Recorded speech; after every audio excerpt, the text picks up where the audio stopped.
സൈലൻസറിൻ്റെ തമ്പത്തിനായിട്ട് bolt ഉണ്ടാവും. 8 ബോൾട്ടും ഇതായി കാണുന്നത് താഴെയും മുകളിലും. ഇതിലാണ് കഴിക്കുക.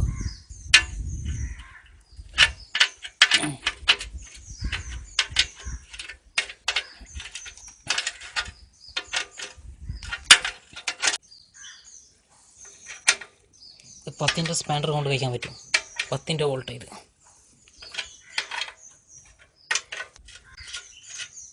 ശേഷം ഈ സൈലൻസ് അതിന് കുത്തി ഇങ്ങെടുക്കും. അത് സെൻസർ ഇതങ്ങ് സ്ക്രൂ ഡ്രൈവർ ആരംഭിച്ചിട്ട് അടത്തിയെടുക്കും.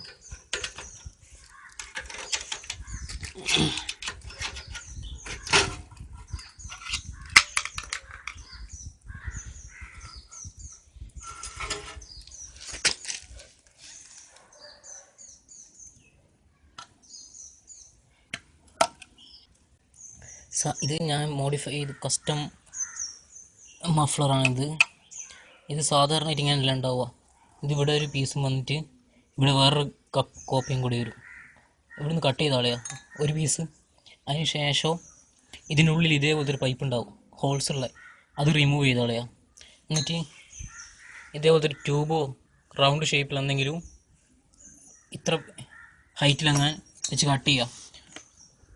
ഒരു 10 mm ഒരു 5 mm വെച്ച് കട്ട് ചെയ്യുക. ചെറുതാവുന്ന ഒരു സൗണ്ടിന് ഫ്രീക്വൻസി കൂടി വരും. എന്നിട്ട് ഇതിൻ്റെ കട്ട് ചെയ്തിനുള്ളിൽ വെൽഡ് ചെയ്യുക. വെൽഡ് ചെയ്ത ശേഷം ഇതിനുള്ളിൽ ഇതേപോലത്തെ പൈപ്പുണ്ട്.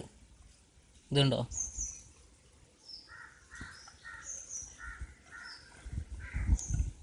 പൈപ്പ്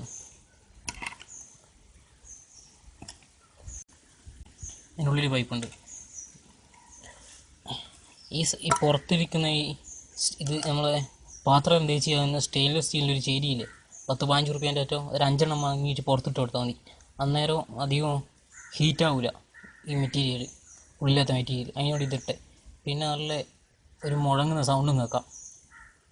അതിനും കൂടി വേണ്ടിയിട്ട് ഇതിട്ട് ഇങ്ങനെ ചെയ്താൽ തന്നെ നല്ല സൗണ്ട് ഉണ്ടാവും വണ്ടിക്ക്. വണ്ടി ഇതിനെ ഡബിൾ ഇത് ഇങ്ങനെ ഇത് ഇവിടുന്ന് കട്ട് ചെയ്താലും ഇവിടുന്ന് കട്ട് ചെയ്താൽ നല്ല സൗണ്ട് ഉണ്ടാവും. പക്ഷേ മൈലേജ് ഷോർട്ടായിരിക്കും ഇവിടുന്ന് കട്ട് ചെയ്താൽ. ഇവിടുന്ന് ഇങ്ങനെ കട്ട് ചെയ്താൽ ഇത് മാത്രം ഫിക്സ് ചെയ്താൽ നല്ല ഡബിൾ സൗണ്ട് ആയിരിക്കും. പക്ഷേ വേറെ പീസ് വെച്ചിട്ടില്ലെങ്കിൽ മൈലേജ് ഭയങ്കര ഷോർട്ടായിരിക്കും. ഇങ്ങനെ എനിക്കൊരു 50-55 ഇത് ഇപ്പം ഇങ്ങനെ ഈ സെറ്റപ്പിൽ മൈലേജ് കിട്ടുന്നുണ്ട് ഈ വണ്ടിക്ക്. പിന്നെ ഇതിൻ്റെ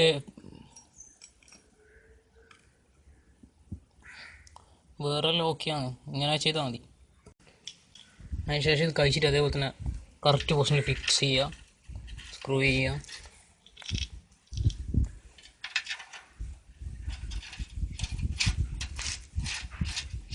നല്ല ടൈറ്റ് ചെയ്യുക. നല്ല ടൈറ്റ് ചെയ്ത് ചിലപ്പോൾ സൈലൻസറിൻ്റെ വൈബ്രേഷൻ കൊണ്ട് സ്ക്രൂ ഇളകിപ്പോവും. അതുകൊണ്ട് നല്ല ടൈറ്റ് ചെയ്യുക.